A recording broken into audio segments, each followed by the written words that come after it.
ان الحمد لله نحمده ونستعينه ونستغفره ونعوذ بالله من شرور انفسنا ومن سيئات اعمالنا من يهده الله فلا مضل له ومن يضلله فلا هادي له واشهد ان لا اله الا الله وحده لا شريك له واشهد ان محمدا عبده ورسوله اما بعد فان خير الحديث كتاب الله وخير الهدي هدي محمد صلى الله عليه وسلم وشر الأمور محدثاتها وكل محدثة بدعة وكل بدعة ضلالة وكل ضلالة في النار.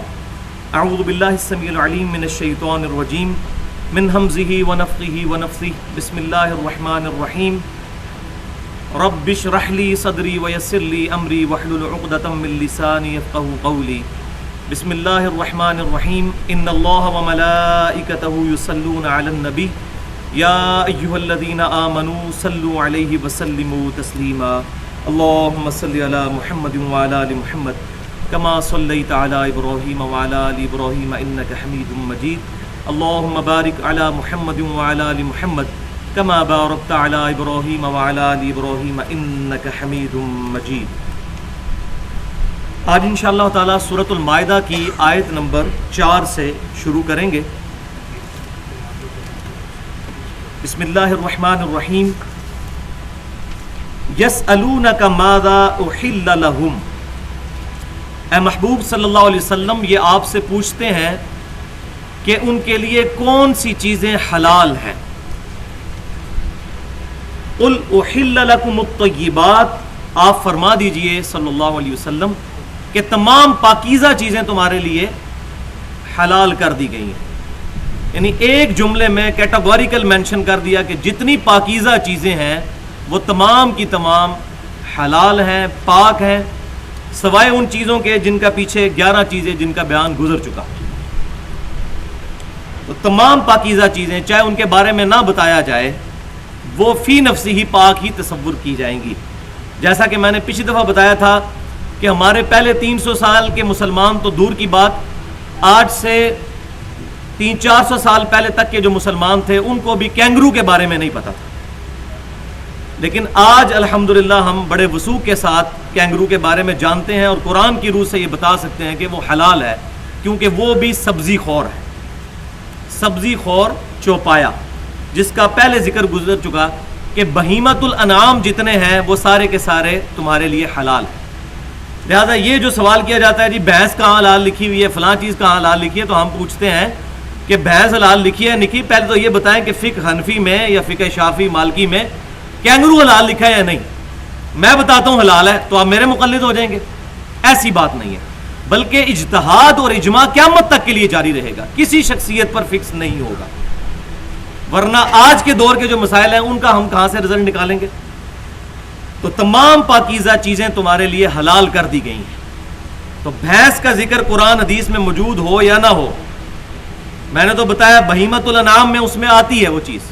جتنی چیزیں ہیں جو سبزی خور ہیں سوائے ان کے جن کو حرام کر دیا گیا. جیسا کہ میں نے پچھلی دفعہ بتایا تھا کہ سبزی خور تو گدھا بھی ہے لیکن اس کو حرام کر دیا گیا. صحیح بخاری اور مسلم کی متفق علیہ حدیث ہے کہ آپ صلی اللہ علیہ وسلم نے غزوہ خیبر کے موقع پر گدھے کے گوشت کو قیامت تک کے لیے حرام فرما دیا اور گھوڑوں کا گوشت کھانے کی اجازت دے دی. تو تمام پاکیزہ چیزیں حلال ہیں. وما علمتم من الجوارح مکلبین. اور وہ چیزیں بھی تمہارے لیے حلال ہیں جو تمہارے سکھائے ہوئے جانور شکار کرتے ہیں. تعلمونہم مما علمکم اللہ، کہ جن کو تم سکھاتے ہو جیسا کہ اللہ تعالیٰ نے تمہیں شکار کرنا سکھایا ہے. تو ایسے جانور جو سدھارے ہوئے جانور ہیں ان کا شکار بھی تمہارے لیے حلال ہے. اس میں ٹاپ آف دا لسٹ کتا آ سکتا ہے. پالتو کتا جو کہ شکار کے لیے پالا جائے اس کا شکار بھی حلال ہے. اسی طریقے سے پالتو پرندے باز وغیرہ کہ جن کو شکار کے لیے استعمال کیا جاتا ہے ان کا شکار بھی تمہارے لیے حلال ہوگا. فَكُلُوا مِمَّا أَمْسَكْنَا عَلَيْكُمْ وَاذْكُرُوا اسْمَ اللَّهِ عَلَيْهِ. تو کھاؤ جو شکار تمہارے لیے پکڑتا ہے اس میں سے، اور اللہ کا نام لے لیا کرو اس جانور پر. واتقوا اللہ، اور اللہ کا تقوی اختیار کرو، ان اللہ سریع الحساب، بے شک اللہ تعالی حساب لینے میں جلدی فرمانے والا ہے۔ تقوی کی تلوار ہر وقت تم پر لٹکنی چاہیے۔ یہاں پر میں 3 حدیثیں اسی کانٹیکسٹ میں بیان کروں گا تاکہ بات مزید وضاحت کے ساتھ سمجھ آ جائے۔ پہلی حدیث صحیح بخاری اور صحیح مسلم کی متفق علیہ حدیث ہے کہ امام کائنات سید الاولین والآخرین شفیع المذنبین رحمت للعالمین سیدنا و مولانا امام اعظم محمد رسول اللہ صلی اللہ علیہ وآلہ وسلم نے ارشاد فرمایا کہ اگر اللہ کا نام لے کر کتا چھوڑو، ایسا پالتو کتا جو تم نے شکار کے لیے پالا ہے، اللہ کا نام لے کر اس کو چھوڑو، تو 3 آپشن ہے۔ اگر وہ شکار کو زندہ پکڑ لے اور تمہارے پاس لے آئے تو تم اس کو ذبح کر کے کھا لو، تمہارے لیے حلال ہے۔ دوسرا آپشن یہ ہے کہ وہ جانور اس کو پکڑے لیکن اس طرح پکڑے کہ اس جانور کی جو شکار ہے اس کی ڈیتھ ہو جائے، وہ مر جائے۔ اگر کتے کو اللہ کا نام لے کر چھوڑا ہوا ہے اور کتا اس دوسرے جانور کو مار بھی دیتا ہے تو وہ جانور بھی پھر حلال ہوگا۔ اور تیسرا آپشن یہ ہے کہ کتا اس جانور کو صرف مارتا نہیں بلکہ اس میں سے کھا بھی لیتا ہے، تو اب اس صورت میں وہ شکار آپ کے لیے حلال نہیں ہوگا، کیونکہ آپ صلی اللہ علیہ وسلم نے فرمایا کہ وہ کتے نے اپنے لیے شکار کیا، تمہارے لیے نہیں کیا۔ ظاہر لاجیکل بات ہے، اگر آپ کے لیے کیا ہوتا تو اس کو وہ صحیح رہنے دیتا، خود نہ استعمال کرتا۔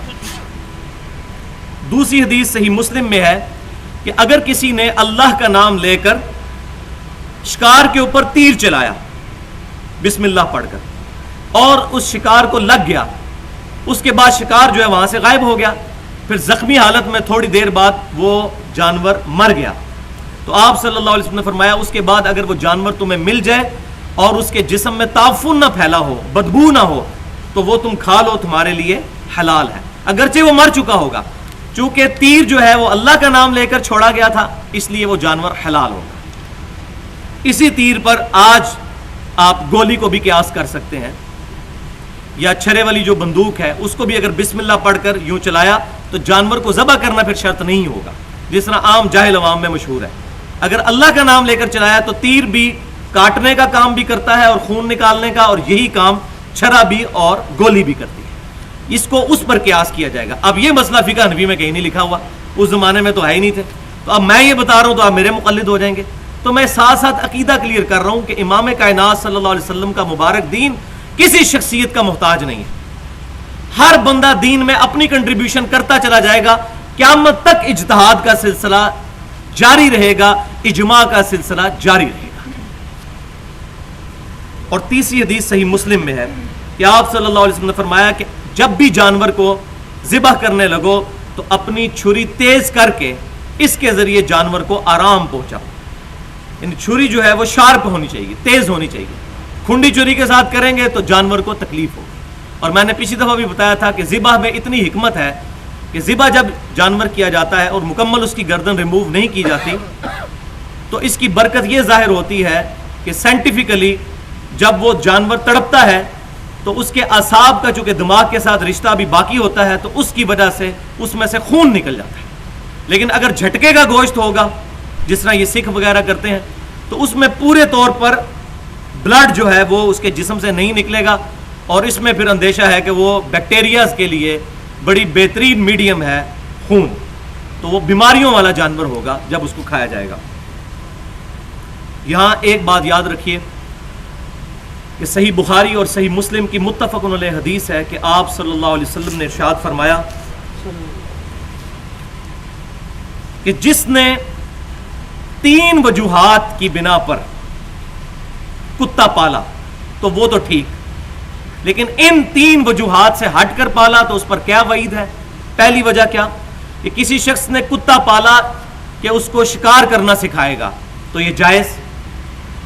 دوسرا آپشن یہ کہ کتا پالا کھیتی کی حفاظت کرنے کے لیے تو یہ بھی جائز۔ اور تیسرا آپشن یہ کہ ریوڑ کی حفاظت کے لیے یعنی بھیڑ بکریوں کی حفاظت کے لیے اس نے کتا پالا تو یہ جائز۔ آپ صلی اللہ علیہ وسلم نے فرمایا ان 3 آپشنز کے علاوہ جس شخص نے کتا رکھا اپنے پاس تو روزانہ ایک روایت بخاری مسلم کی اس میں آتا ہے کہ اس کا ایک قرات عمل اس کے نامہ اعمال میں سے ضائع ہو جائے گا، اور دوسری روایت میں ہے کہ 2 قرات، اور ایک قرات جو ہے یہ احد پہاڑ کے برابر ہے۔ صحیح بخاری اور صحیح مسلم کی متفق علیہ حدیث ہے کہ ایک قرات اجر احد پہاڑ جتنا۔ اتنے تو شاید ہمارے نامہ اعمال میں نیکیاں بھی نہ ہو۔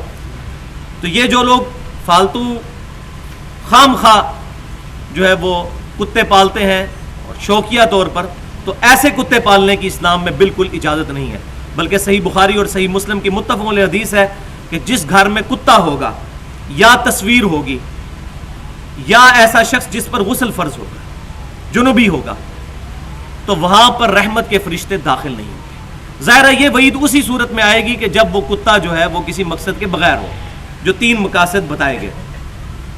اسی میں اجتہاداً یہ بھی چیز شامل کی جا سکتی ہے کہ گھر کی حفاظت کے لیے، کیونکہ اگر ریوڑ کی حفاظت ہے تو بدرجہ اولا گھر کی حفاظت جو ہے اس کے لیے بھی کتا رکھا جا سکتا ہے، لیکن کوشش کر کے اس کو گھر کی باؤنڈری کے باہر ہی رکھیں۔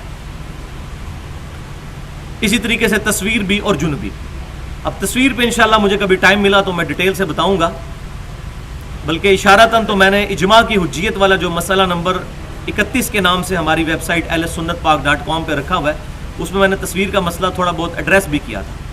یہ تصویر کون سی ہے جس کے بارے میں یہ وعید ہے، تو یہ الگ ایک ٹاپک ہے، انشاءاللہ کبھی موقع ملا تو اس کو ڈیٹیل کے ساتھ ایڈریس کیا جائے گا۔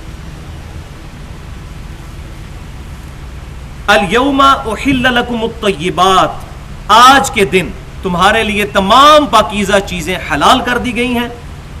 وطعام الذین اوتوا الکتاب، اور کھانا ان لوگوں کا جن کو کتاب دی گئی تھی، یعنی تم سے پہلے جیوز اور کرسچنز، یہود و نصارہ، اہل کتاب کا کھانا بھی تمہارے لیے حلال ہے۔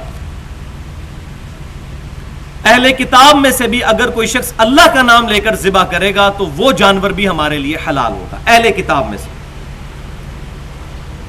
وطعامکم حل لہم، اور تمہارا کھانا ان کے لیے حلال ہے۔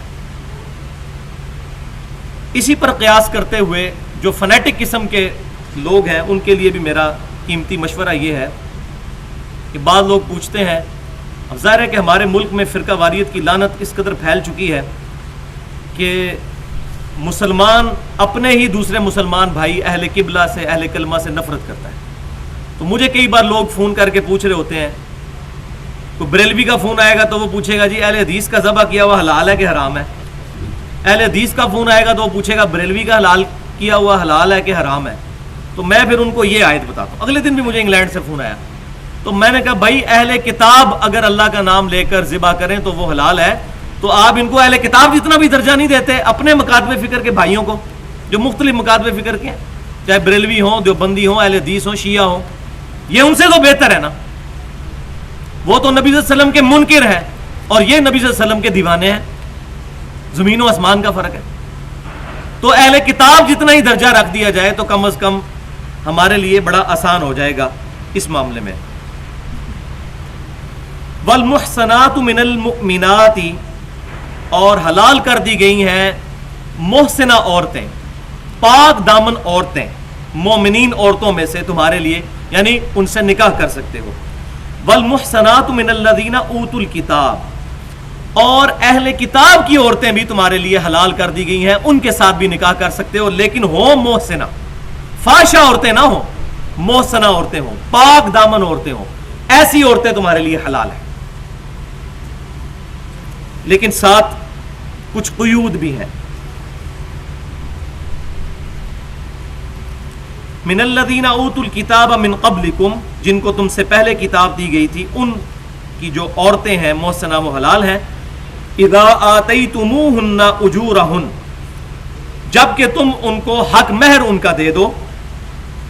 محسنین غیر مسافحین، اور مقصد تمہارا شادی کرنے کا پاک باز بننا ہو، شہوت رانی مقصد نہ ہو۔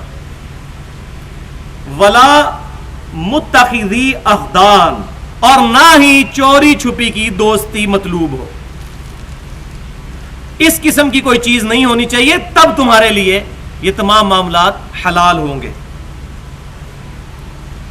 اور ساتھ ہی یہ بات آ گئی بٹوین دی ورڈز جو ہے وہ دھمکی بھی ہے، وَمَن يَكْفُرْ بِالْإِيمَانِ، اور جو کوئی بھی انکار کر دے گا ایمان کا، فقد حبط عملہ، تو بے شک اس کے اعمال برباد ہو گئے، حبط ہو گئے، ضبط ہو گئے، وَهُوَ فِي الْآخِرَةِ مِنَ الْخَاسِرِينَ، اور ایسا شخص پھر آخرت میں خسارہ پانے والوں میں سے ہو جائے گا۔ یعنی اگر ایمان کے جانے کا خطرہ ہے تو پھر اہل کتاب کی عورتوں کے ساتھ نکاح جائز نہیں ہے۔ دیکھیں ایک معاشرہ وہ تھا کہ جس معاشرے میں مرد ڈومیننٹ تھے، عرب کے معاشرے میں، اس وقت حکمت یہ تھی کہ اگر کوئی اہل کتاب کی عورت مسلمان مرد سے شادی کرے گی تو جو اولاد پیدا ہوگی وہ مسلمان ہوگی، اور عین ممکن ہے کہ اس مسلمان کے کریکٹر سے متاثر ہو کر وہ عورت بھی اسلام قبول کر لے۔ لیکن آج معاملہ بہت خطرناک ہو چکا ہے، آج عین ممکن ہے کہ وہ اپنے ایمان سے ہی جاتا رہے۔ پھر دوسری خطرناک بات یہ ہے کہ آج جو اہل کتاب ہیں ان میں سے اکثر تو منکرین خدا ہی ہو چکے ہیں،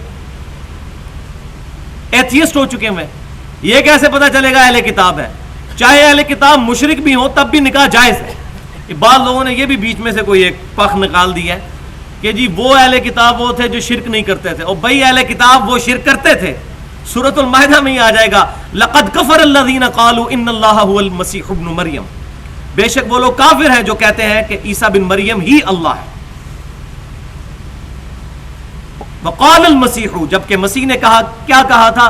یا بنی اسرائیل، اے اسرائیل علیہ السلام کی اولاد، اے یعقوب علیہ السلام کی اولاد، اعبدوا اللہ ربی و ربکم، اس رب کی عبادت کرو جو میرا بھی رب ہے اور تمہارا بھی رب ہے۔ انہ من یشرک باللہ فقد حرم اللہ علیہ الجنہ ومأواہ النار وما للظالمین من انصار، بے شک جو کوئی اللہ کے ساتھ شرک کرے گا اللہ تعالیٰ نے جنت اس پہ حرام کر دی ہے، اس کا ٹھکانہ دوزخ ہے اور وہاں اس کا کوئی مددگار نہیں ہوگا۔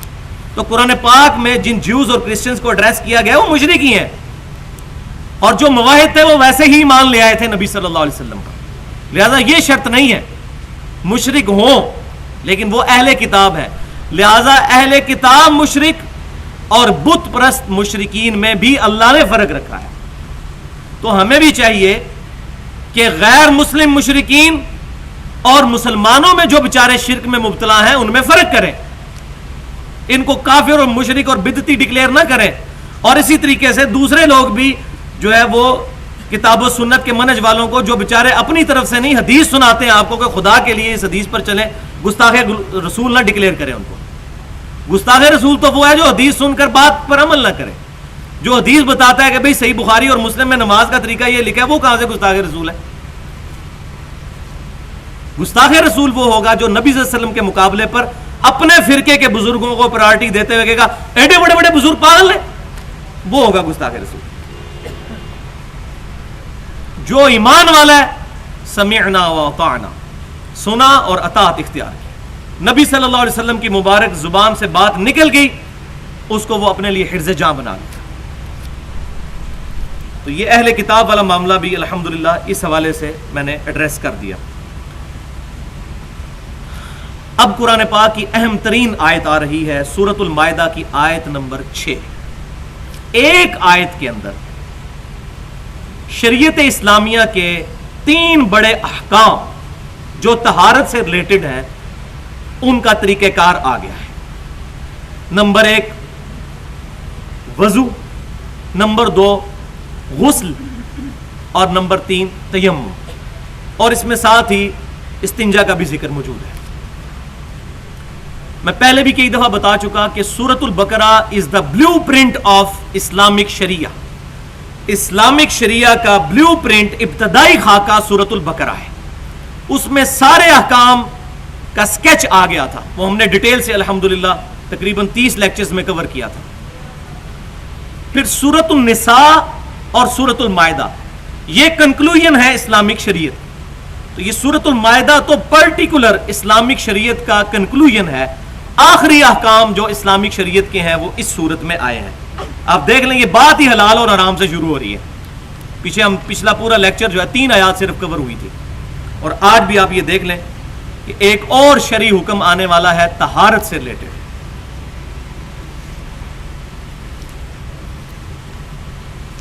بسم اللہ الرحمن الرحیم، یا ایھا الذین آمنو، اے ایمان والو. اب دیکھیں اس صورت میں بار بار اے ایمان والو خطاب ہوگا کیونکہ یہ شریعت کے احکام آ رہے ہیں. مدنی صورت ہے. اذا قمتم الی الصلاۃ، جب کبھی بھی تم کھڑے ہو نماز کے لیے، نماز کا ارادہ کرو. فاغسلوا وجوہکم، تو دھو لیا کرو اپنے چہروں کو. اب یہ وضو کا طریقہ آ رہا ہے. انشاءاللہ پہلے میں یہ آیت نمبر 6 مکمل کروں گا، اس کا ترجمہ اور مختصر سی تفسیر. اس کے بعد انشاءاللہ تعالی میں ڈیٹیل کے ساتھ اسی آیت پہ انشاءاللہ باقی آج گفتگو ہوگی. قرآن پاک آپ بند کر دیں گے. صحیح احادیث کی روشنی میں وضو کا صحیح طریقہ، غسل کا، اسی طریقے سے تیمم کا، یہ تمام احکام یہ آج تو کور نہیں ہوں گے. ظاہر ہے ہماری 55 سے 60 منٹ کی کلاس ہوتی ہے. آج بمشکل جو ہے وہ اس میں سے پہلا حصہ جو ہے وہ کور ہوگا، باقی انشاءاللہ اگلی دفعہ کریں گے. لیکن پہلے اس کو ترجمے کے ساتھ پڑھتے جائیں تاکہ بات سمجھ آ جائے. اور یہاں میں ایک جوک کے طور پہ شروع پہ بات بتا دوں آپ کو، یہ ریل جوک ہے. میرے پاس ایک تبلیغی جماعت کے بھائی آئے تو ان کے چچا جو تھے وہ 25 سال جماعت میں لگا چکے تھے. تو جب وہ میرے ساتھ اسلام آباد میں رہنا شروع ہوئے، میں نے ان کو قرآن و حدیث کی دعوت دینا شروع کی. تو کہنے لگے جی میرے چچا نے کہا ہے کہ علماء فرماتے ہیں کہ یہ جو وضو کا طریقہ ہے نا، یہ امام حنیفہ رحمۃ اللہ علیہ نے بتایا ہے. یہ بالکل ریل بات میں آپ کو کر رہا ہوں. میں یہ نہیں کہہ رہا کہ ساری تبلیغی جماعت پہ پورٹریٹ ہو جائے گا یا سارے بریلویوں پہ یا دیوبندی یا اہل حدیث پہ. یہ کسی ایک بندے کا بھی فیل ہو سکتا ہے. لیکن میں یہ بتاؤں کہ عوام میں مسکنسیپشن کیسی پھیلی ہوئی ہے کہ معاذ اللہ نبی صلی اللہ علیہ وسلم کوئی ناقص دین دے کر گئے تھے جو بعد میں مکمل ہوا ہے. تو امام حنیفہ رحمۃ اللہ علیہ سے بغیر پہلے جو لوگ وضو کرتے تھے وہ کیسے کرتے تھے؟ امام حنیفہ رحمۃ اللہ علیہ کی جوتیوں کی خاک میری آنکھوں کا سرما. ان کے نام کے اوپر جو بات غلط ہے وہ غلط ہے، ان کا کوئی قصور نہیں. آج 2.25 ارب کرسچنز عیسیٰ بن مریم کو خدا کا بیٹا تصور کر رہے ہیں، ان کے بارے میں ڈیوینٹی کلیم کر رہے ہیں، لیکن عیسیٰ بن مریم علیہ السلام کے بارے میں ہمارے دل میں کوئی بھی نفرت نہیں ہے. جب ہم یہ قرآن سے آیت پڑھتے ہیں کہ اللہ اس چیز کا ارادہ کرے، سورۃ المائدہ کی آیت نمبر 17 آگے آ جائے گی کہ عیسیٰ کو، ان کی والدہ کو اور سارے زمین میں جتنے لوگ آباد ہیں ان کو ہلاک کر دے، اللہ کا کوئی بگاڑ نہیں سکتا کچھ. تو کیا ہم عیسیٰ بن مریم کی توہین کر رہے ہوتے ہیں قرآن میں یہ پڑھ کے؟ نہیں، ہم بتا رہے ہوتے ہیں توحید اور شرک کا فرق. کیا اللہ تعالیٰ نے گستاخی کی ہے اللہ تعالیٰ عیسیٰ کو، ان کی والدہ کو؟ ایون سورۃ الملک میں تو آیا قل ارأیتم من اہلکنی اللہ ومن معی او رحمنا فمن یجیر الکافرین من عذاب علیم. اے محبوب صلی اللہ علیہ وسلم آپ فرما دیجئے بالفرض اللہ اگر مجھے ہلاک کر دے، میرے صحابہ کو ہلاک کر دے، تو تمہیں کافروں کون بچائے گا عذاب سے؟ ہمیں تو اپنے بارے میں فکر ہے، حالانکہ وہ کوئی ایسا معاملہ نہیں تھا. یہ صرف بات سمجھانے کے لیے. کافروں تمہیں کس چیز کی جو ہے وہ گارنٹی مل چکی ہوئی ہے؟ جو اللہ کی شریعت کا انکار کرتے ہو، اس کے رسولوں کا انکار کرتے ہو علیہ السلام. تو یہ بات کو سمجھنا ہے. تو لہٰذا میں احساسات تو میں نے ان کو کہا بھائی قرآن میں وضو کا طریقہ لکھا ہوا ہے، صحیح بخاری اور صحیح مسلم میں درجنوں حدیثیں ہیں. بخاری اور مسلم کی ملا کے تقریباً 1500 حدیثیں ایسی ہیں جو وضو، غسل، تیمم اور نماز کے احکامات پہ ہیں. 1500 حدیثیں. تو وہ نبی صلی اللہ علیہ وسلم کے فرامین ہیں. آپ صلی اللہ علیہ وسلم دین مکمل کر کے گئے ہیں الحمدللہ. اور اس میں آیت آ چکی ہے الیوم اکملت لکم دینکم واتممت علیکم نعمتی ورضیت لکم الاسلام دینا. آج کے دن ہم نے تمہارا دین تمہارے لیے مکمل کر دیا، تم پر اپنی نعمت مکمل کر دی اور اسلام کو ایز اے ریلیجن تمہارے لیے پسند فرمایا.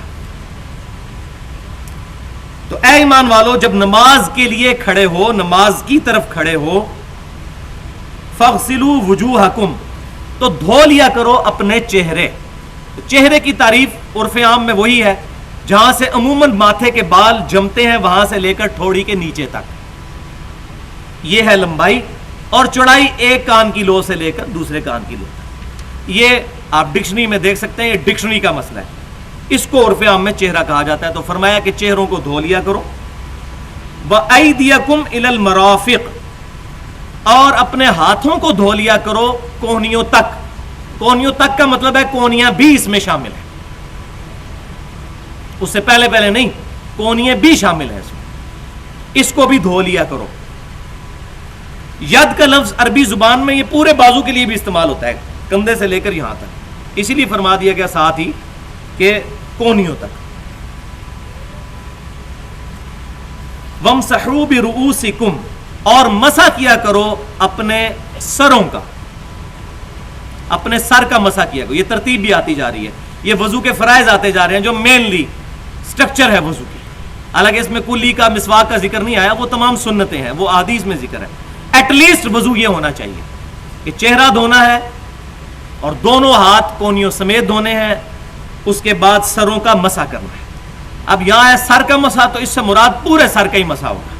یہ جو مشہور کیا نا چوتھائی سر اور اتنا سر، ایسا نہیں ہے. جب سر کا ذکر ہے پورا سر، وہ بخاری مسلم سے حدیثیں بھی آئیں گی کہ آپ صلی اللہ علیہ وسلم پورے سر کا ہی مسح کیا کرتے تھے. وَأَرْجُلَكُمْ إِلَى الْكَعْبَيْنِ، اور ٹخنوں تک، پاؤں بھی کیا دھو یا مسح کرو. اب یہ عربی لنگوسٹک کا تھوڑا سا مسئلہ ہے، اس کو آپ سمجھ لیں، کیونکہ یہاں پر ہی اہل سنت اور اہل تشیع کا اختلاف شروع ہوتا ہے. وہ یہ کہتے ہیں کہ جب یہ بات آئی وَامْسَحُوا بِرُؤُوسِكُمْ، اور مسح کرو اپنے سروں کا، وَأَرْجُلَكُمْ إِلَى الْكَعْبَيْنِ، اور مسح کرو اپنے پاؤں کا ٹخنوں تک، تو کہتے ہیں یہ تو بالکل واضح ترجمہ بن رہا ہے اور آپ پاؤں دھوتے ہیں. تو اس میں ایک ٹیکنیکل پوائنٹ ہے، وہ آپ سمجھ لیں. وہ یہ ہے وَامْسَحُوا بِرُؤُوسِكُمْ، یہ بی جو آیا نا، بازر بی، یہ حرف جر ہے. بی کے بعد آگے جتنے بھی الفاظ آئیں گے ان کو زیر ملنی چاہیے. جیسے ہم سورۃ النساء میں پہلے پڑھ چکے ہیں، بالکل ماضی قریب میں، یا ایھا الذین آمنوا آمنوا باللہ ورسولہ، باللہ ورسولہ، ورسولہ نہیں ہے، لام کے اوپر زبر نہیں بلکہ زیر ہے. حالانکہ فی نفسہ رسولہ ہونا چاہیے، لام کے اوپر زبر ہوتی ہے. اسی طریقے سے سورۃ الفتح میں آئے گا لتؤمنوا باللہ ورسولہ، کہ ایمان لاؤ اللہ پر اور اس کے رسول پر. تو با کے بعد جتنی چیزیں آئیں گی وہ زیر میں آئیں گی. اب یہ ہونا یہ چاہیے تھا برؤوسکم وارجلکم، لام کے نیچے اگر زیر آتی نا تو یہ با کی وجہ سے زیر آنی چاہیے تھی، تو تب بالکل یہی ترجمہ بنتا کہ مسح کرو اپنے سروں کا، وارجلکم، اور اپنے پاؤں کا، الی الکعبین، ٹخنوں تک. تو میں نے قرآن سے ہی مثال دے دی ہے کہ با زیر دیتی ہے تو آگے سب کو دیتی چلی جاتی ہے. بسم اللہ میں بھی آپ دیکھ لیں، بسم اللہ ہی الرحمن الرحیم، سب زیریں ہی آتی چلی جاتی ہیں. تو یہاں بھی وارجلکم ہونا چاہیے تھا.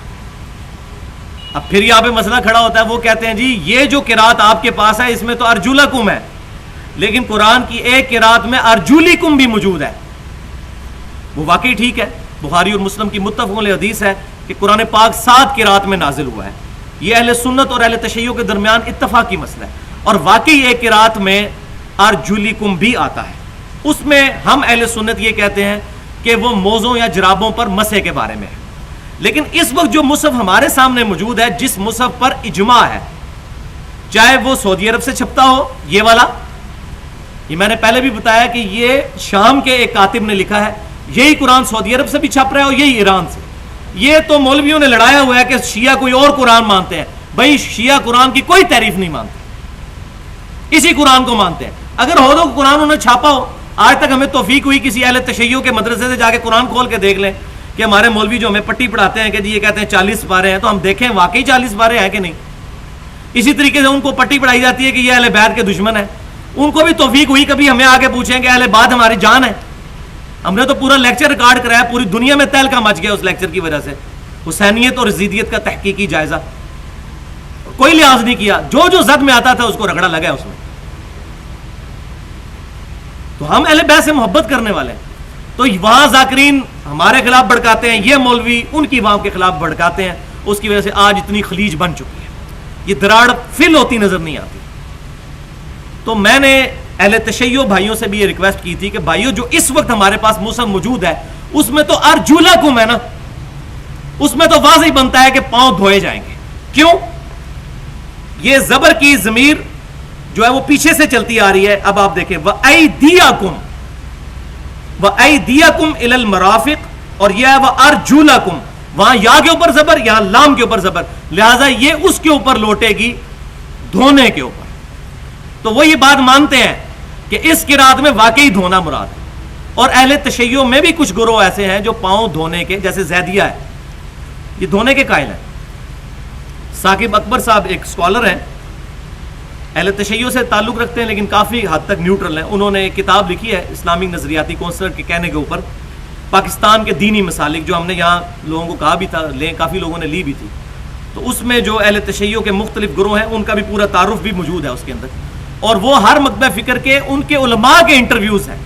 یہاں تو یہ ہوتا ہے نا کہ بریلویوں کے بارے میں اہل حدیث لکھ رہے ہوتے ہیں، اہل حدیثوں کے بارے میں بریلوی لکھ رہے ہوتے ہیں، دیوبندیوں کے بارے میں اہل حدیث لکھ رہے ہوتے ہیں، اور اہل حدیث کے بارے میں دیوبندی. ظاہر ہے جب دوسرے کے خلاف لکھیں گے تو پھر تو سارے ایک دوسرے کو کہیں گے یہودیوں کے ایجنٹ ہیں. اور جی رائے ونڈ والوں کو تو یہودی پیسہ دیتے ہیں، اور بھائی وہ اپنی جیب سے پیسہ لگا کے جاتے ہیں. ٹھیک ہے ہمیں ان کے منہج سے اختلاف ضرور ہے کہ انہوں نے اللہ کی کتاب کو چھوڑ کر مولوی کی کتاب اٹھا لی ہے، لیکن اس کا یہ مطلب نہیں کہ یہ کہنا شروع کر دیا جائے کہ وہ کوئی یہودیوں کے ایجنٹ ہے. تو یہ بڑی احتیاط کرنی چاہیے ایک دوسرے کے بارے میں بات کرتے ہوئے. یہاں تو یہ سارے کا سارا معاملہ جو ہے وہ نفرتوں کے اوپر چل رہا ہے. تو یہ یہاں ہمارے پاس جو اس وقت قرات موجود ہے اس میں واقعی ہی یہ تو پاکستان کے دینی مسالک میں بھی اہل تشیع کے انٹرویو ان کے علماء سے لیے گئے، بریلویوں کے، اہل حدیث کے، اسی طریقے سے اسماعیلیوں کے، دیوبند کے، سب کے اپنے علماء نے سائن کر کے دیا یہ ہمارے عقیدے ہیں، بھاگ نہیں سکتے. دیوبند نے بھی اس میں لکھا ہے ہمارے عقیدے وہی ہیں جو المحند میں ہیں، جو ہم یہاں لوگوں کو بتاتے ہیں تو لوگ مانتے نہیں ہیں. وہاں سارے مانے ہوئے ہیں اپنے اپنے عقیدے کے، ہاں ہاں ہم یہ سارے چیزوں کے قائل ہیں. تو بڑا احسان کیا ہے انہوں نے امت کے اوپر کہ یہ کتاب لکھی ہے، اور وہ اب اس وقت کئی یونیورسٹیز میں پڑھائی جا رہی ہے، بلکہ انٹرنیشنلی کئی یونیورسٹی میں پی ایچ ڈی لیول کے سلیبس میں وہ شامل ہو چکی ہے. تو اس میں بھی موجود ہے کہ اہل تشیع کے بھی بعض گروہ ہیں جو پاؤں دھونے کے قائل ہیں. لیکن یہاں یہ بھی بات یاد رکھیں کہ ہمارے اہل سنت میں بھی، اب یہ دل گردے کے ساتھ بات سننے والی ہے، ہمارے اہل سنت میں بھی ایسے لوگ موجود ہیں کہ جن کا یہ کنسپٹ اس حوالے سے ہے. سیدنا اکرمہ رحمۃ اللہ علیہ جو سیدنا عبداللہ بن عباس رضی اللہ تعالیٰ عنہ کے شاگرد ہیں، بخاری اور مسلم کے راوی ہیں، ان کے بارے میں المصنف ابن ابی شیبہ جو احادیث اور آثار کا سب سے بڑا مجموعہ ہے، 37,943 احادیث اور آثار ہیں. اس میں ضعیف بھی ہیں، صحیح بھی ہیں. صحیح سند کے ساتھ انٹرنیشنل نمبرنگ کے مطابق 178 نمبر روایت ہے. اس میں اکرمہ رحمۃ اللہ علیہ پاؤں کا مسح کیا کرتے تھے جرابوں اور موزوں کے بغیر بھی، اور اسی کی طرف لوگوں کو ترغیب دلایا کرتے تھے. تو یہ اہل سنت میں بھی ایسا موقف موجود رہا ہے. لہٰذا یہ میں نے بات اس لیے کی کہ اگر کوئی پاؤں پر مسح کر کے نماز پڑھا دیتا ہے اور آپ کو ان کے پیچھے نماز کہیں پڑھنی پڑ جاتی ہے تو بدگمانی نہ کریں. سعودی عرب میں آپ دیکھ لیں، ایک امام ہوتا ہے، پیچھے اہل سنت کھڑے ہیں، پیچھے اہل تشیع کھڑے ہیں. اہل سنت کے سارے گروہ اسی امام کے پیچھے ہیں، چاہے بریلوی ہوں، دیوبندی ہوں، اہل حدیث ہوں، سلفی ہوں. یہاں آگے پھر لادا اپنی مسجد ہے. تو وہ صحیح بخاری میں جو حدیث ہے میں اکثر کوٹ کرتا ہوں، امام بخاری نے پورا چیپٹر باندھا ہے بدعتی اور باغی کے پیچھے نماز پڑھنے کا حکم. اس میں سیدنا عثمان بن عفان رضی اللہ تعالیٰ عنہ کا قول صحیح سند کے ساتھ لے کے آئے، صحیح بخاری میں. جب باغیوں نے ان کو قید کر لیا تو لوگوں نے آگے پوچھا کہ باغیوں نے مسجد نبوی پر قبضہ کر لیا، یہ ہمیں نمازیں پڑھاتے ہیں، ہم ان کے پیچھے نمازیں پڑھ لیا کریں. تو سیدنا عثمان رضی اللہ تعالیٰ عنہ نے فرمایا نماز ہی تو ایک مسلمانوں کا اجماعی اچھا کام ہے، اچھے کاموں میں ان کا ساتھ دو، برائی میں ان سے الگ رہو، ان کے پیچھے نمازیں پڑھو. یہ سیدنا عثمان کا فتویٰ ہے، علیکم بسنتی وسنت الخلفاء الراشدین المہدیین. اس سے یہ بھی بات پتہ چلی کہ وہ جو باغی تھے وہ کافر نہیں تھے، ان میں سے کئی صحابہ بھی تھے اور کئی تابعین بھی تھے جو بعض وجوہات کی بنا پر سیدنا عثمان سے ناراض تھے. اب یہ علیحدہ ٹاپک ہے، انشاءاللہ کبھی موقع ملا تو اس کو بھی ایڈریس کریں گے. بہرحال سیدنا عثمان بھی ان کے بارے میں پازیٹو تھے کہ نمازیں ان کے پیچھے پڑھ لیا کرو. تو یہ میں نے ساتھ آپ کو حوالہ اس لیے بتا دیا تاکہ پتہ چلے کہ کوئی ایسا کریٹیکل ایشو نہیں کہ جس کی وجہ سے نفرتیں پھیلائی جائیں مسلمانوں کے درمیان. وضو کے بعد اب آ رہا ہے وَإِن كُنتُمْ جُنُبًا فَطَّهَّرُوا، اور اگر تم جنب ہو یعنی تم پر غسل فرض ہو تو پھر تم طہارت حاصل کر لیا کرو، یعنی غسل کر لیا کرو. اب غسل عرف عام میں ظاہر ہے کہ عرب کے لوگ جانتے تھے غسل سے مراد کیا ہے، نہانا، لیکن ڈیٹیل میں احادیث میں بھی اس کا ذکر موجود ہے الحمدللہ کہ پوری تفصیل کے ساتھ. وَإِن كُنتُم مَرْضَىٰ، اور اگر تم ہو مریض، او علی سفر، یا تم سفر پر ہو. سفر میں یہ زیادہ مسئلہ آ سکتا ہے. او جاء احد منکم من الغائط، یا تم میں سے کوئی شخص نچلی جگہ سے آیا ہو، یعنی نچلی جگہ پر لوگ استنجے کے لیے جاتے تھے، استنجا کر کے آیا ہو. او لامستم النساء، یا تم نے اپنی عورتوں کو چھوا ہو، یہ چھونے سے مراد ہے ان کے ساتھ صحبت کی ہو. فلم تجدوا ماء، اور تم نہ پاؤ پانی، مریض ہو یا سفر میں ہو اور تم نے یہ ایکٹیویٹیز پرفارم کی ہو، تو ظاہر ہے تم پر وضو یا غسل فرض ہو جائے گا. نماز کے لیے وضو، اور اگر غسل فرض ہوا ہوا ہے تو پھر غسل کرنا پڑے گا. اور تم مریض ہو تو پانی موجود بھی ہو تو اس کو استعمال نہیں کر سکتے. اور سفر میں یہ بھی کیٹاسٹرافی کنڈیشن آ سکتی ہے کہ پانی ہی نہ ملے، تو کیا کرو؟ فتیمموا، تو پھر تیمم کر لیا کرو، اور ساتھ ہی طریقہ بھی بتا دیا. صعیدن طیبن، پاک مٹی کے ساتھ. فامسحوا بوجوہکم، مسح کرو اپنے چہروں کا، یعنی مٹی پر ہاتھ مارا اور اپنے چہرے کا مسح کیا. پھونک مار کے جو فالتو مٹی ہے وہ اڑا دی، وہ آگے احادیث میں جب آئے گا میں ڈیٹیل سے انشاءاللہ بتاؤں گا مسائل. مسح کرو اپنے چہروں کا. وَأَيْدِيَكُمْ مِنْ، اور اپنے ہاتھوں کا بھی مسح کر لیا کرو. اب یہاں وہ الفاظ نہیں آئے جو وضو کے لیے آئے تھے. کیا آئے تھے الفاظ؟ وَأَيْدِيَكُمْ إِلَى الْمَرَافِقِ، کہ اپنی کوہنیوں تک دھو. یہاں کوہنیوں کا ذکر نہیں آیا. اسی وجہ سے اہل سنت میں پھر اختلاف پیدا ہو گیا کہ یہ ہاتھ کا جو مسح کرنا ہے یہ کلائیوں تک کرنا ہے یا کوہنیوں تک کرنا ہے. تو قرآن کا اسلوب تو یہی بتا رہا ہے کہ ہاتھوں کا مسح کرنا ہے. اور میں نے بتایا کہ ہاتھ یہاں سے لے کر شولڈر تک بھی بولا جاتا ہے، لیکن عرف عام میں جب بھی ہاتھ بولا جائے گا اس سے مراد کلائی تک کا ہی ہاتھ ہوگا، کیونکہ آگے چل کے آئے گا کہ چور کے ہاتھ کاٹے جائیں تو یہاں سے نہیں کاٹنے، وہ یہاں سے کٹتے ہیں، نہ یہاں سے کٹتے ہیں. باقی حدیث بھی صحیح بخاری اور مسلم کی اسی طرف اشارہ کرتی ہیں کہ ہاتھوں کا مسح ادھر تک ہی کرنا ہے. اور ایک دفعہ ضرب لگائی زمین پر، یوں کیا چہرے کا مسح، اس کے بعد یوں. That's all. لیکن اہل سنت ہی میں ایک تابعی ایسے ہیں کہ جن سے صحیح سند کے ساتھ المصنف ابن ابی شیبہ میں انٹرنیشنل نمبرنگ کے مطابق 1684 نمبر روایت ملتی ہے. ابن شہاب زہری رحمۃ اللہ علیہ المتوفا 124 ہجری، بہت بڑے تابعی ہیں، بخاری اور مسلم کے راوی ہیں. وہ اس بات کے قائل تھے کہ تیمم میں 2 ضربیں لگائی جائیں، ایک دفعہ ضرب لگا کر چہرے کا مسح کیا جائے اور دوسری دفعہ ضرب لگا کر کوہنیوں سمیت بازوؤں کا مسح کیا جائے. تو یہ ایک تابعی کا قول بھی موجود ہے، جس طرح میں نے وہاں بھی ایک تابعی کا بتایا، یہاں بھی تابعی. لیکن ایک بات یاد رکھیے گا، تابعی کا قول اسی وقت حجت ہوتا ہے اور دلیل ہوتا ہے جب تک اس کا قول صحابہ کرام اور نبی صلی اللہ علیہ وسلم کی مخالفت میں نہ ہو. اور مخالفت کا فیصلہ تب ہوگا جب ہمیں مخالفت میں کوئی چیز مل جائے.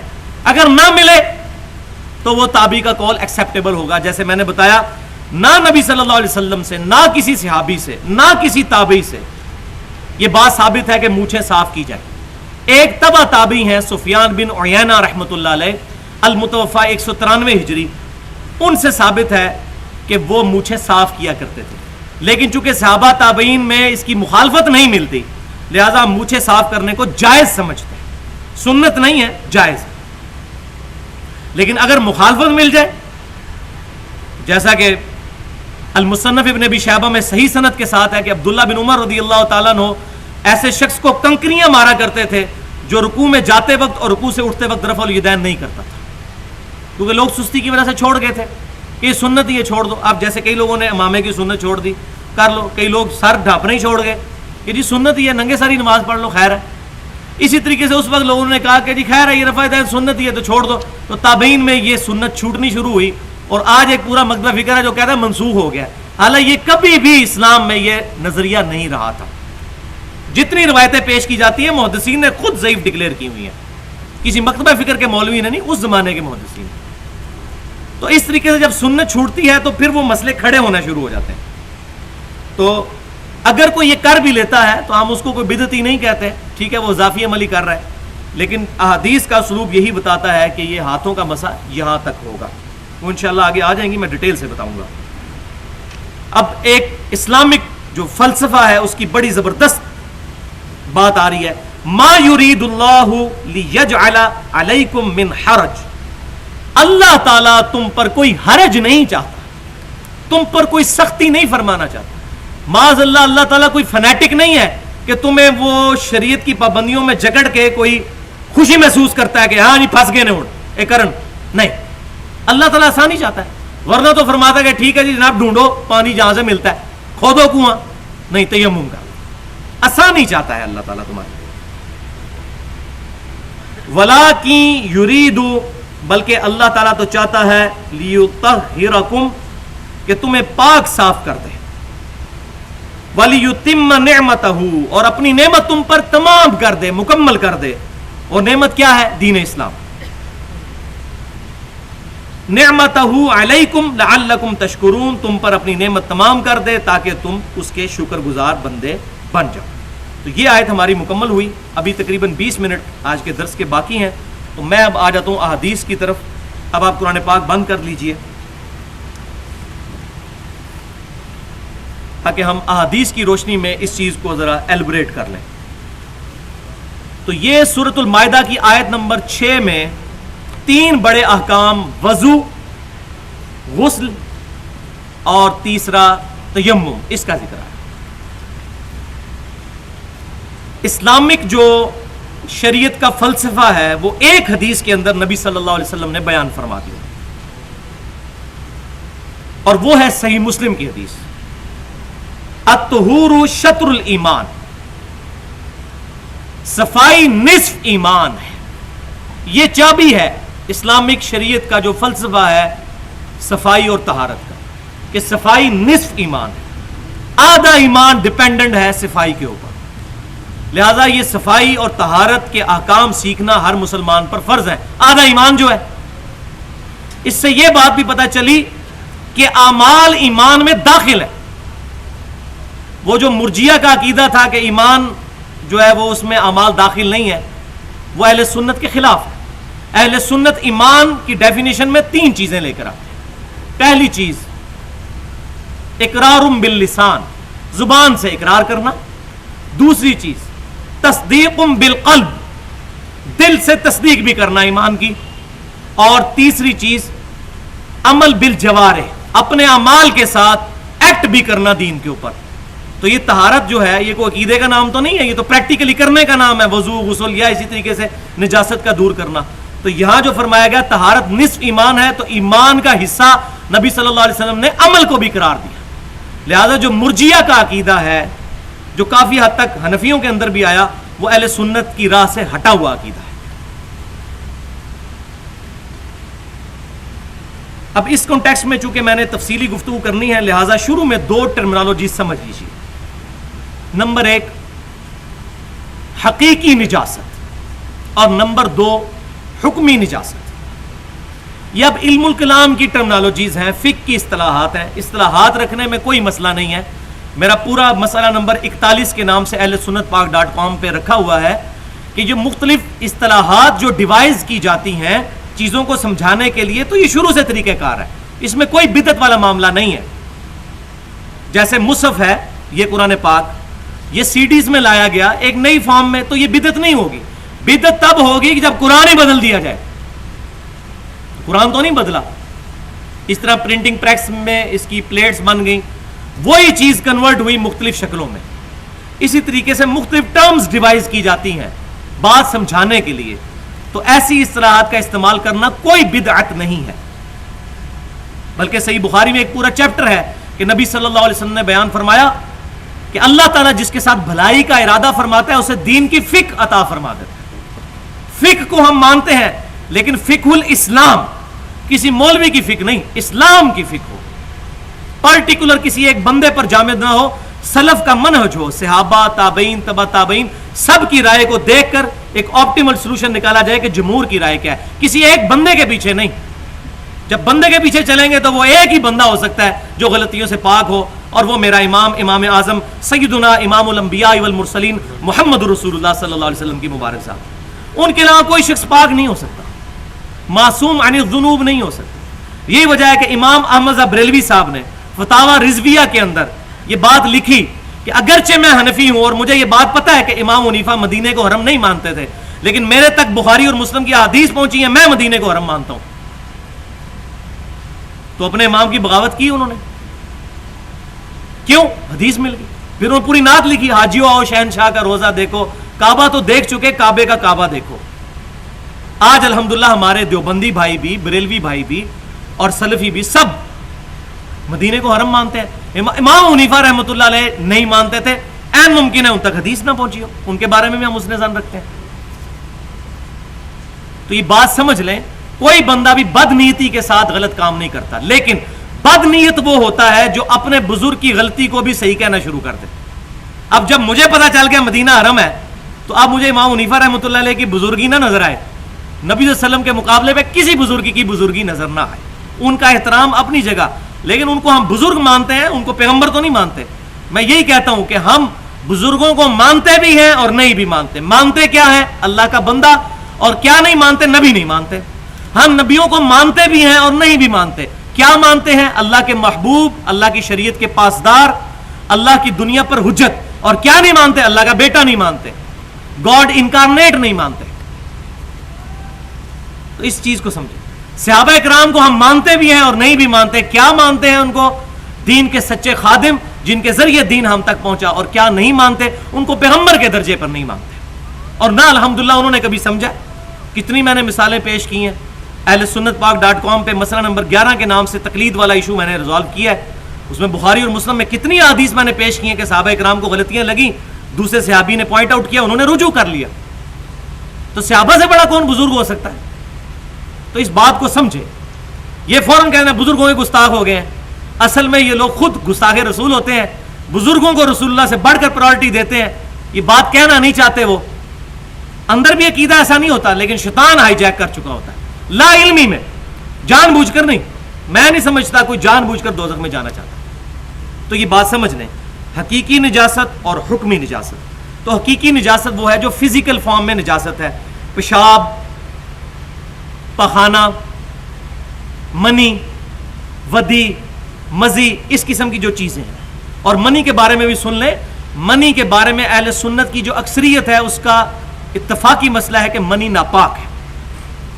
یہ بعض لوگ جو ہیں وہ اہل حدیث کے اوپر تہمت لگاتے ہیں کہ یہ منی کو پاک سمجھتے ہیں. پہلے اپنے چچا زاد بھائیوں کی خبر نہیں لیتے کہ امام شافعی جو ہے وہ منی کو پاک سمجھتے ہیں. تو شافعیوں کا رد کیوں نہیں پہلے کرتے؟ امام شافعی تفرد کا شکار ہے, وہ چوتھے دن قربانی کے قائل ہیں, باقی پوری امت نہیں قائل, ہم بھی نہیں قائل. وہ کہتے ہیں عورت کو ہاتھ لگانے سے وضو ٹوٹ جاتا ہے, پوری امت نہیں قائل, ہم بھی نہیں قائل. وہ منی کو پاک سمجھتے ہیں, ہم بھی نہیں قائل, پوری امت بھی نہیں قائل. تو اگر کسی کو غلطی لگی احسن طریقے سے بتانا. بخاری اور مسلم کی متفق علیہ حدیث ہے. اما عائشہ کہتی ہیں نبی صلی اللہ علیہ وسلم جب بھی کبھی محتلم ہوتے تھے یا آپ صلی اللہ علیہ وسلم کے جسم کپڑوں پر منی لگتی تھی اپنی بیویوں کی صحبت کی وجہ سے, تو میں آپ صلی اللہ علیہ وسلم کے کپڑوں کو دھو دیا کرتی تھی. اور وہ گیلی حالت میں آپ صلی اللہ علیہ وسلم پہن کر جائے تو دھوتے کیوں تھے؟ پاک کرنے کے لیے. اور بخاری اور مسلم میں ہے کہ جب منی خشک ہو جائے تو اس کو پاک کرنے کا طریقہ یہ ہے کہ اس کو کھرچ دیا جائے. تو اگر وہ پاک ہوتی تو کھرچنا کیوں ضروری ہوتا؟ لگی رہتی. کئی بار جیسے حدیث میں آتا ہے بخاری اور مسلم میں کہ کسی کو نماز کی حالت میں بلغم یا تھوک آئے تو وہ اپنی بائیں طرف کر کے پاؤں کے نیچے مسل لے یا اپنے یہ دامن میں مسل لے کپڑوں پر, تو اس سے کوئی ہٹ تو نہیں تھا, لگی رہتی منی. اور خشک ہو چکی ویسے کس کو نظر آنی ہے؟ تہمت پہ یا شلوار پہ لگی ہوئی. کیوں خرچنی پڑتی تھی؟ پاک کرنے کے لیے. تو الحمدللہ اہل حدیث مکتبہ فکر میں بھی جو محقق علماء ہیں وہ منی کو ناپاک انہوں نے لکھا ہے. جتنے محققین آپ نماز کی کتابیں اٹھا کے دیکھیں منی کو ناپاک ہی لکھا ہوا. چاند ایک لوگ اگر کرتے ہیں تو اس کی وجہ سے پھر اگر کلاس لینی ہے پھر ایک اصول ہو, پھر امام شافعی پہ بھی فتویٰ لگایا جائے. وہ کبھی وہ میسج آ رہا ہوتا ہے جی آپ منی کی کلفیاں بنا کے کھائیں, اس قسم کے بےہودہ بات, تو امام شافعی کو یہ مشورہ دیں نا, امام شافعی کو کیوں نہیں کہتے؟ امام شافعی رحمۃ اللہ علیہ بھی اجتہادی غلطی کا شکار ہوئے بس, زیادہ سے زیادہ. تو ایسے طریقے سے مسلمان کی غلطی کا احترام کرنا چاہیے. تو یہ ہوگی فزیکل فارم میں جو نجاست ہے. اور دوسری ہے حکمی نجاست. حکمی نجاست وہ ہے جو انٹلیکچوئل فارم میں ہے, فزیکلی نہیں ہے, اسپرچول ہے یا روحانی طور پر ہے, وہ نجاست. مثال کے طور پر انسان پر جب وضو فرض ہو جاتا ہے ہوا نکلنے سے یا پیشاب کرنے سے, تو ناپاک تو نہیں ہو جاتا, لیکن نماز کے پروٹوکول کے اعتبار سے وہ ناپاک ہے. فزیکلی وہ ناپاک نہیں ہے. ایون جس پہ غسل فرض ہو وہ بھی پاک ہے, شریعت کے عبادات کے پروٹوکول کے اعتبار سے وہ ناپاک ہے. وہ آگے میں حدیث بھی بتاتا ہوں. وہ حکمی نجاست ہے کہ اللہ کا حکم ہے, فزیکلی کوئی نجاست نہیں, کوئی ناپاکی نہیں, یہ اللہ کا حکم ہے. یہ روحانی نجاست ہے, فزیکل نہیں. ورنہ جس پہ غسل فرض ہوا ہے وہ اپنے جسم سے منی دور کر لے, پورا نہانے کی ضرورت تو نہیں, اس کو پاک ہو جائے گا, پاک تو ہو جائے گا وہ اتنا کرنے سے. لیکن حکمی اعتبار سے غسل اس وقت تک نہیں اترے گا, عبادت کے اعتبار سے, جب تک کہ اس کے مطابق نہیں ہوگا جو نبی صلی اللہ علیہ وسلم نے تعلیم فرمایا. تو یہ حکمی نجاست کو بھی آپ سمجھ لیں. اب اس کانٹیکسٹ میں میں آپ کو احادیث بتاتا ہوں جس سے آپ کو یہ بات کھل کر سامنے آ جائے گی کہ یہ بے وضو ہونا یا بے غسل ہونا یا عورت کا حیضہ ہو جانا یہ حکمی نجاستیں ہیں.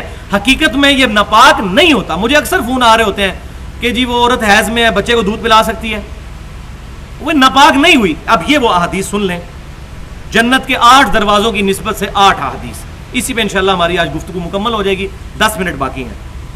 پہلی حدیث صحیح بخاری اور مسلم کی متفق علیہ حدیث ہے کہ سیدنا ابو ہریرہ رضی اللہ تعالیٰ عنہ کہتے ہیں کہ مجھ پر ایک دفعہ غسل فرض ہو گیا.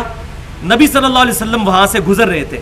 آپ صلی اللہ علیہ وسلم نے میرا ہاتھ پکڑا اور مجھے ساتھ لے گئے اور گپ شپ کرنی شروع کر دی. ایک جگہ جا کے ہم بیٹھ گئے تو آپ صلی اللہ علیہ وسلم گفتگو فرمانے لگے. آپ صلی اللہ علیہ وسلم کسی دوسری طرف متوجہ ہوئے, میں چپ کر کے وہاں سے اٹھا اور جا کر غسل کر کے پھر حضور کے پاس واپس آیا. تو آپ صلی اللہ علیہ وسلم نے فرمایا ابو ہریرہ کہاں چلے گئے تھے؟ تو ان کا یا رسول اللہ صلی اللہ علیہ وسلم مجھے احتلام ہوا تھا, نائٹ فال ہوا تھا, غسل فرض ہو گیا تھا, تو میں اپنا غسل اتارنے کے لیے گیا تھا کیونکہ میں ناپاک تھا. تو آپ صلی اللہ علیہ وسلم نے فرمایا ان المؤمن لا ينجس, بے شک مومن کبھی بھی ناپاک نہیں ہوتا. یہ حدیث ثبوت ہے. غسل فرض ہونے کے باوجود حضور نے فرمایا تم ناپاک نہیں ہو. ہاں عبادت کے اعتبار سے ناپاک ہو, یہ نہیں کہ ہاتھ نہیں لگا سکتے, ورنہ حضور کو خود غسل کرنا پڑ جاتا ہے, کوئی ناپاک چیز کو ہاتھ لگایا, ایسی بات نہیں. دوسری حدیث صحیح مسلم میں سیدہ عائشہ کہتی ہیں کہ نبی صلی اللہ علیہ وسلم اعتکاف میں بیٹھے ہوئے تھے.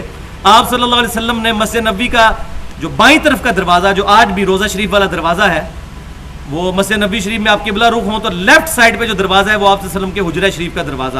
اب تو مسجد نبوی میں آ گیا, پہلے نہیں تھا. تو وہاں سے آپ صلی اللہ علیہ وسلم نے اپنا بوریا اعتکاف کی حالت میں سیدہ عائشہ کو پکڑایا. تو سیدہ عائشہ نے عرض کیا اللہ کے رسول صلی اللہ علیہ وسلم میں تو حائضہ ہوں. تو آپ نے فرمایا حیض تیرے ہاتھوں میں تو نہیں گھس گیا, پکڑ اس کو. تو حائضہ عورت بھی پاک ہے. دیکھیں کیسا زبردست کانسیپٹ ہے. صحیح بخاری اور صحیح مسلم کی متفق علیہ حدیث ہے کہ میں حیض کی حالت میں تھی اور حضور صلی اللہ علیہ وسلم کو اس بات کا پتہ تھا, اور حضور صلی اللہ علیہ وسلم میری گود میں سر رکھ کر قرآن پاک پڑھا کرتے تھے. تو قرآن پاک پلیت جگہ پہ پڑھا جاتا ہے اور وہ گود میں. تو مومن کبھی ناپاک نہیں ہوتا. یہ میں بتا رہا ہوں انٹلیکچوئل نجاست ہے, حکمی ہے, حقیقت میں نجاست نہیں ہے, نیچرل پروسیس ہے. چوتھی حدیث صحیح بخاری اور صحیح مسلم کی متفق علیہ حدیث ہے. سیدہ عائشہ کہتی ہیں کہ نبی صلی اللہ علیہ وسلم حیض کی حالت میں اپنی بیویوں سے مباشرت بھی کرتے تھے, اور جب مباشرت کرنی ہوتی تھی تو ان کے ناف سے لے کر گھٹنے کے نیچے تک مضبوط آزار باندھ لیتے تھے. یعنی وہ پریکٹیکلی انٹر کورس نہیں ہوتا تھا, باقی جسم کے ساتھ مباشرت کرتے تھے. اس سے یہ غلط کنسیپٹ بھی ختم کر دیا کہ عورتیں ناپاک ہوتی ہیں. اس حالت میں بھی اپنی بیویوں کو اپنے ساتھ لٹایا کرتے تھے. اور اللہ کی رحمتیں ہوں اماں پر کہ جنہوں نے یہ بات بیان کر کے مسلمان مردوں اور عورتوں کے لیے کتنے واضح شریعت کے احکام کھول کر بیان کر دیے. یہ نہیں ہے کہ عورتوں کو الگ کر دو. سبحان اللہ. پانچویں حدیث صحیح بخاری اور صحیح مسلم کی حدیث ہے. سیدہ عائشہ کہتی ہیں کہ حج کے دوران میں حائضہ ہو گئی تو نبی صلی اللہ علیہ وسلم نے فرمایا کہ طواف کعبہ کے علاوہ جتنے کام حاجی کر رہے ہیں وہ تمام کام تم کرو, ذکر اذکار کرو, صحیح کرو, باقی سارے کام کرو, طواف نہیں کرنا، ظاہر ہے اس کے لیے مسجد کی باؤنڈری میں آنا ہوتا ہے، اور وہ عبادت کا پروٹوکول غسل ہے. تو حائضہ کے لیے فرما دیا کہ باقی سارے کام کر لو، یہ کام نہیں کرنا.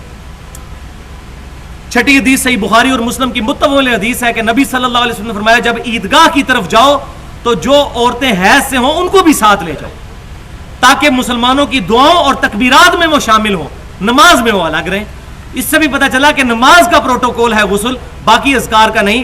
ایون خود نبی صلی اللہ علیہ وسلم کے بارے میں اگلی حدیث 7ویں حدیث صحیح مسلم میں حدیث ہے، اما عائشہ کہتی ہیں کہ نبی صلی اللہ علیہ وسلم حالت جنابت میں بھی اللہ کا ذکر کیا کرتے تھے.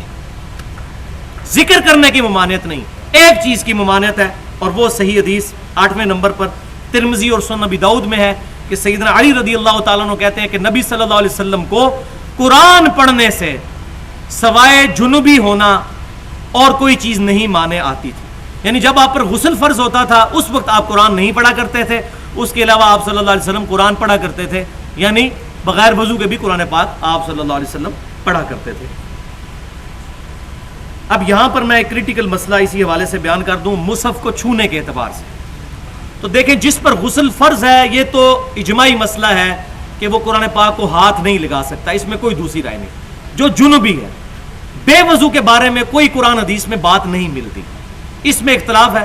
بعض لوگوں نے قرآن کی اس آیت سے استدلال کیا ہے لا یمسہ الا المطہرون سورۃ الواقعہ کی، حالانکہ وہ آؤٹ آف کنٹیکسٹ ہے. اس میں تو آیا گیا ہے، یہ بات بتائی گئی ہے کہ فرشتے اس قرآن کو وہاں سے اتارتے ہیں. اگلی آیات پڑھیں تو آپ کو بات بالکل کلیئر ہو جائے گی کہ فرشتے اس قرآن کو نازل کرتے ہیں لوح محفوظ سے نیچے. اس قرآن کو کوئی نہیں چھو سکتا مگر پاکیزہ لوگ، وہ پاکیزہ فرشتے ہیں، یہ جنات کا اتارا ہوا قرآن نہیں. البتہ اگر اس پر کوئی اجتہاد کرتے ہوئے یہ مسئلہ نکال لیتا ہے کہ بغیر وضو کے قرآن کو ہاتھ نہیں لگانا چاہیے تو ٹھیک ہے، اجتہادی مسئلہ ہے، اجتہاد میں اختلاف کی گنجائش ہوگی. کوئی سمجھتا ہے لگا سکتا ہے تو لگا لے، واضح حکم کوئی نہیں موجود. بل اس میں میری رائے جو ہے وہ درمیان کی رائے ہے، اجتہاد تو قیامت تک کے لیے جاری ہے. میرے نزدیک یہ ہے کہ اگر قرآن کو آپ نے تلاوت کے طور پر ایز اے عبادت پڑھنا ہے پھر وضو ضرور کریں، اور اگر قرآن پاک کو آپ نے ترجمے سے تفسیر کے لیے پروٹوکول کے طور پر نہیں بلکہ اس کو سمجھنے کے لیے پھر وضو شرط نہیں ہے. یہ وضو کی پابندیوں نے تو لوگوں کو قرآن سے دور کیا ہے. ایک بندہ بیچارہ رات کو اس کا دل کر ہی آئے ترجمے سے قرآن پڑھنے، اس کو وضو کے چکروں میں نہیں ڈالنا چاہیے. قرآن پاک تو ہماری یہ ٹیکسٹ بک ہے. رات کو کئی بار اٹھ کے تو یاد آتا ہے یار وہ کوئی آیت ذہن میں آ رہی، کئی دفعہ میرے ساتھ ہوا ہے، اسی وقت میں آپ اٹھ کے وضو کروں گا تو تردد میں پڑھوں گا، میں قرآن پاک کھول کے وہ دیکھ لیتا ہوں.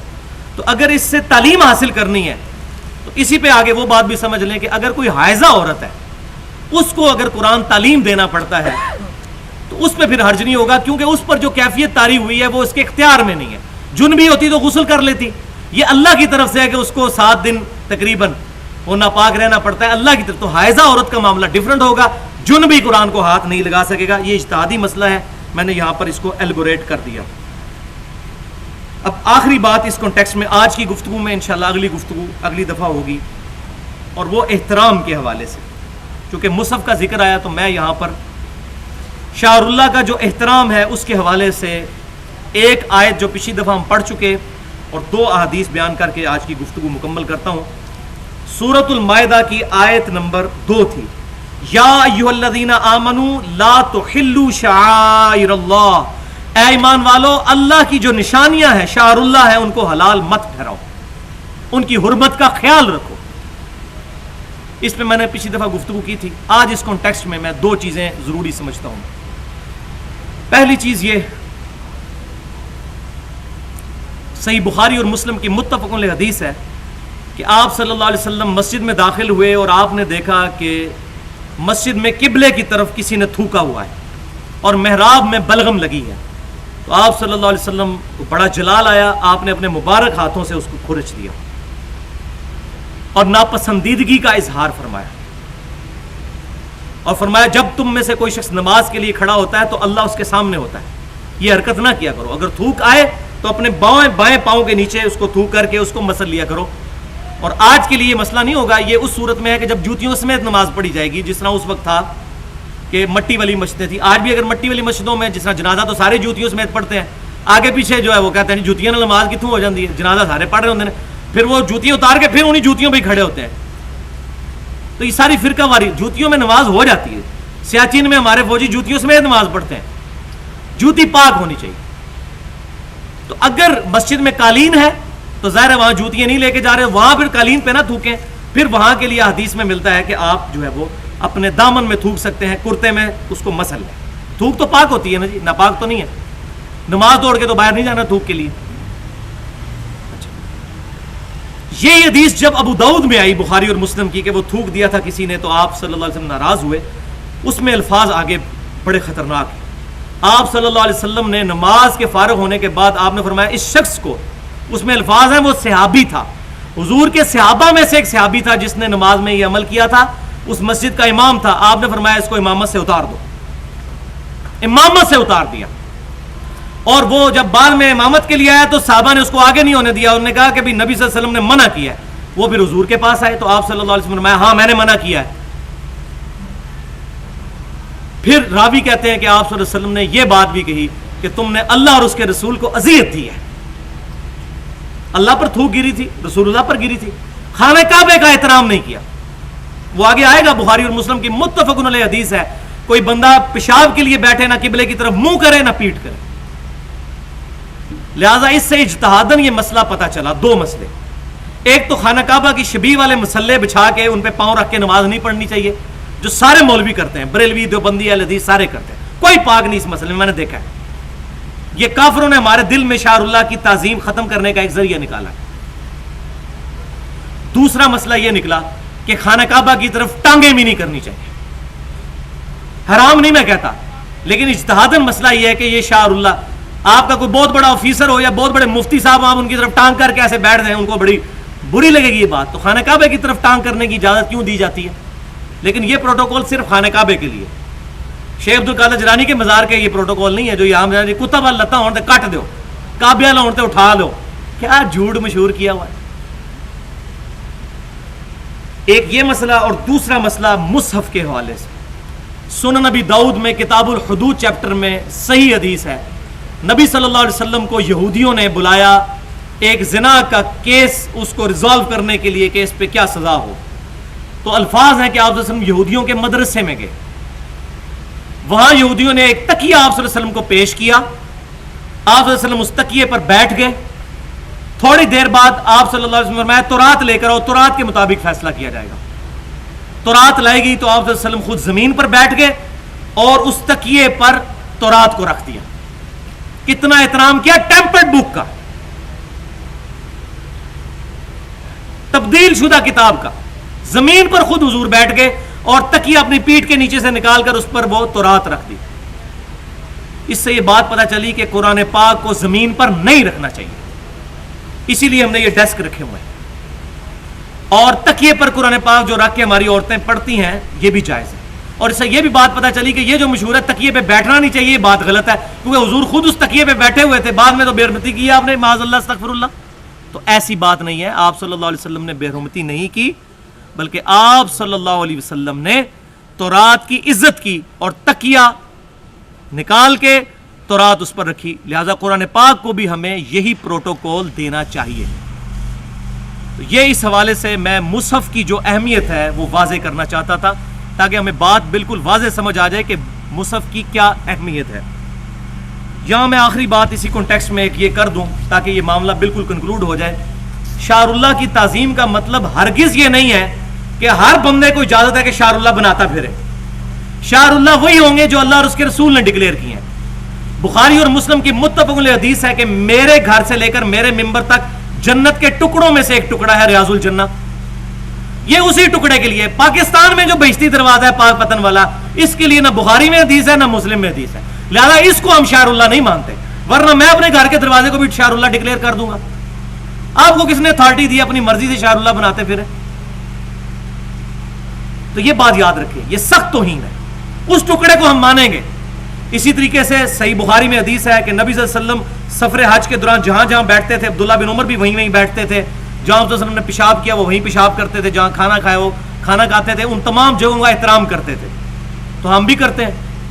لیکن اس سے مراد اگر یہ ہوگا کہ جی بری مام ایتھے چلا کٹتے سن, ہوں اے بھی جگہ احترام ہو, یہ دیکھو عبداللہ بن عمر حضور صلی اللہ علیہ وسلم, اس کا مطلب آپ نے بزرگوں کو حضور والا درجہ دیا ہوا ہے, معاذ اللہ استغفر اللہ. یہ بہت بڑی توہین ہے. نبی صلی اللہ علیہ وسلم کا صحیح بخاری میں حدیث ہے کہ صحابہ کرام وضو کا پانی نیچے نہیں گرنے دیتے تھے. مجھے کوئی ضعیف روایت سے ثابت کرے کہ کسی نے ابو بکر صدیق رضی اللہ تعالیٰ کا وضو کا پانی تبرکن لیا ہو, اس پر قیاس کرتے ہوئے جو انہوں نے اپنے ملوں کے بارے میں اور اپنے جوگیوں اور بزرگوں کے بارے, صوفیوں کے بارے میں قیاس کیا ہوا ہے. آج آپ ٹی وی پہ دیکھ لیں کتنے مولوی آ گئے ٹی وی پہ, وہ اپنے تبرکات تقسیم کر رہے ہیں, کوئی ان کو پوچھنے والا نہیں ان گستاخوں کو کہ تم نے کس پر قیاس کیا ہوا ہے. بخاری اور مسلم کی متفق علیہ حدیث ہے, نبی صلی اللہ علیہ وسلم نے حجۃ الوداع کے موقع پر اپنے بال مبارک تقسیم کیے. یہاں بزرگ جی شیخ عبد القادر جیلانی دا وال چلتا پیا, اے فلانے بزرگ دا وال ہے. او بھائی صحابہ کے بال نہیں چلے تبرکن آگے, تم نے بزرگوں کے بال چلا دیے. تو یہ میں نے انصاف کیا, یہ پینڈولم کی دونوں ایکسٹریم میں نے بتا دی.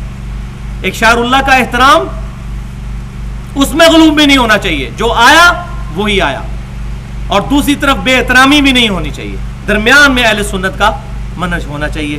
سبحانک اللہم و بحمدک اشہد ان لا الہ الا انت استغفرک و اتوب الیک. جو میں نے حق بات کی اللہ تعالی ہمارے دلوں میں راسخ فرمائے, اگر کوئی غلط بات منہ سے نکل گئی اللہ تعالی ہمارے دلوں سے معاف کر دے. وما علینا الا البلاغ المبین.